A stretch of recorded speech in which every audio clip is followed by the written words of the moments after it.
Yo, what's goody world? We are back. It is Nolo and Tee. Hey, y'all. back with the homie.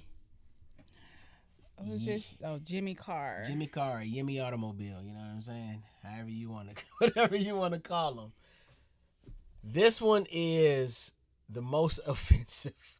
Encore. I think we already did one. This is the Encore.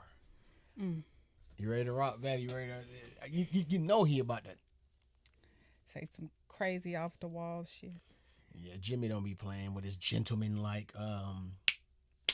Damn, I forgot. Was it Goosebumps? We said Goosebump looking ass puppet, the puppet from Goosebumps. Scrappy. I think his name's Scrappy. Baby, I showed you the puppet. You already. did, but I thought, okay. It wasn't him? I don't know. It was him. Hey, Jimmy Carr, most offensive Encore. They rock. Okay, it was the week of the tsunami. Remember the tsunami? All I wanted to say was the tsunami was terrible. Jimmy do be looking like he giving a TED talk though with that little microphone he be having. My boy be suited and booted. Week of the tsunami. Remember the tsunami? All I wanted to say was the tsunami was terrible. Tokyo was covered in raw fish and seaweed, a situation the mayor described as delicious. Could have been worse, I could have said delicious. But I didn't, because that would have been razy racism. I had a similar thing with Hurricane Sandy. You remember Hurricane Sandy that devastated the eastern seaboard of America? All I wanted to say was it was the worst thing to hit New York since those two planes. Possibly they got it right on that one. I tend to get into trouble with the papers for a joke once a year. Obviously, last year I went rogue. But I tend to get into trouble for a joke with a journalist once a year. Last year, the joke that got me into trouble with the journalist was this one. You probably remember it from the last show. Why are they called Sunshine Variety Coaches when all the kids on board look the same? Why do they call Sunshine? Variety, yeah. Let me see. Was this one. You probably remember it from the last show.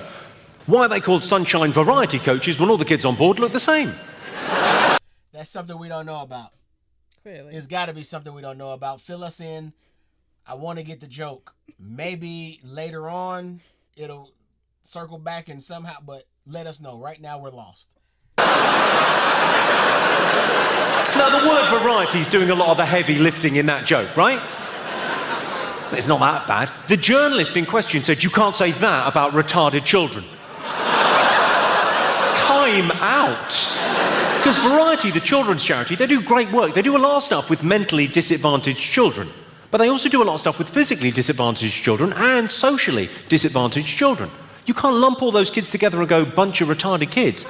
You can't call anyone retarded kids. You're a journalist. You should know better. And also, being offended on behalf of someone else, in my mind, is literally fuck all. That's just you taking the high moral ground. For you to be offended, I think, minimum, you have to be the one that's offended. So if you're genuinely offended by that last joke, you're retarded.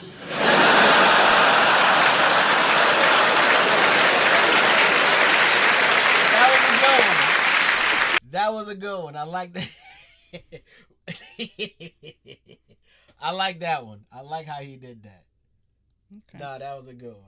While we're talking about charitable stuff, as you leave this evening, there's going to be a bucket collection. There's people with buckets and tins, and I'll just briefly tell you what it's about. We're collecting money this evening for abused children. And if we raise between us just £500, we can buy their silence.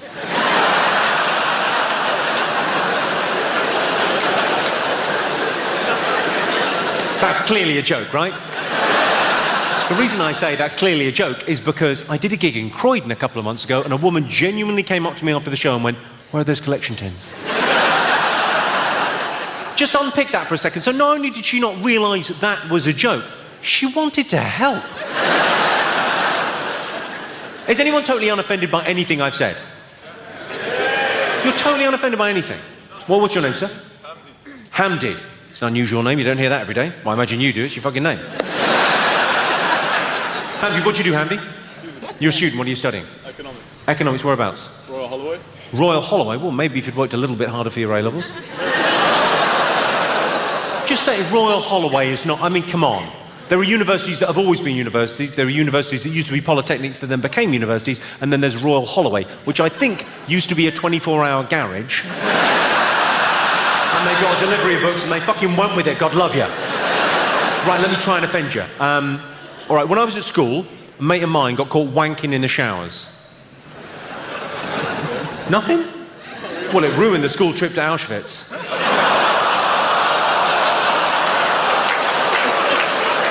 It's not going to get any more offensive. Fill us in. Fill us in.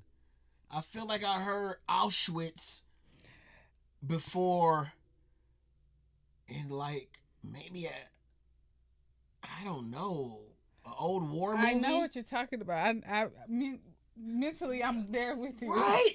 But I don't know where it's from. Fill us in, man. I want to laugh, but I don't know that one. Well, it ruined the school trip to Auschwitz.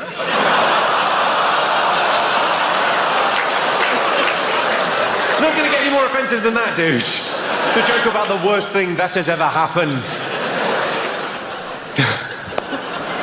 Oh, I can't tell you a more offensive joke than that, but I think it has something to do with Germany, and I think it has something to do with the Holocaust. I don't know. I might be wrong. I think so. I don't know. I can tell you a story about me that will change your mind about me and then change it right back.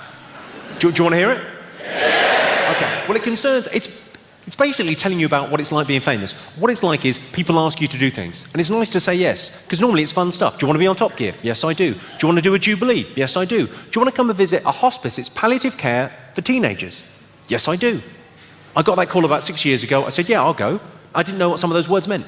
I thought it sounds all right, teenagers. I imagine that'll be fun. Now, it transpires, palliative translates to dying. And I found myself in a situation where I went, well, I've got to go. I've said I'll go. And thinking, this is going to be shit. Hand on heart, I thought, this is going to be fucking shit. But I said I'll go, so I'll go. So I went there with very low expectations. I thought, I'll be lucky to get through this without tearing up. I went there, it was genuinely, I couldn't believe what a fucking arsehole I am. Because it was genuinely inspirational. It was brilliant to go. If you get a chance to visit a hospice, go to a hospice. They're amazing. Because I don't know what inspires you, but I like that idea of carpe diem, living in the moment, now being where happiness is.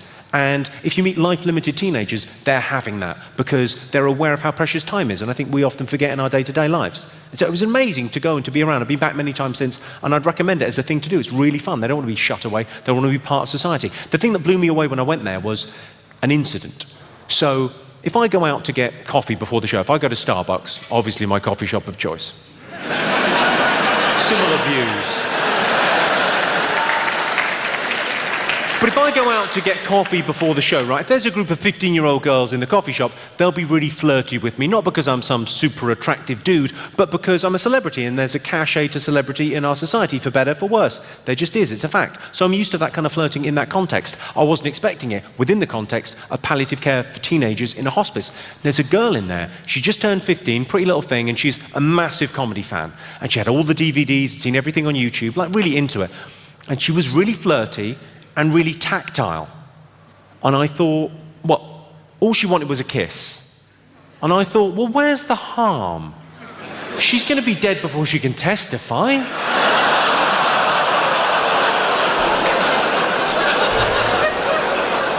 I can see you think that's bad, but I can make that worse with just 2 words. True story. It is a true story, it just happens to be about a different Jimmy. Thank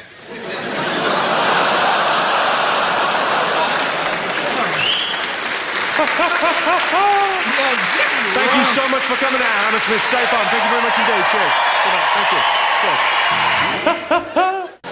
you. Cheers. People with Tourette's. That laugh. What makes them tick?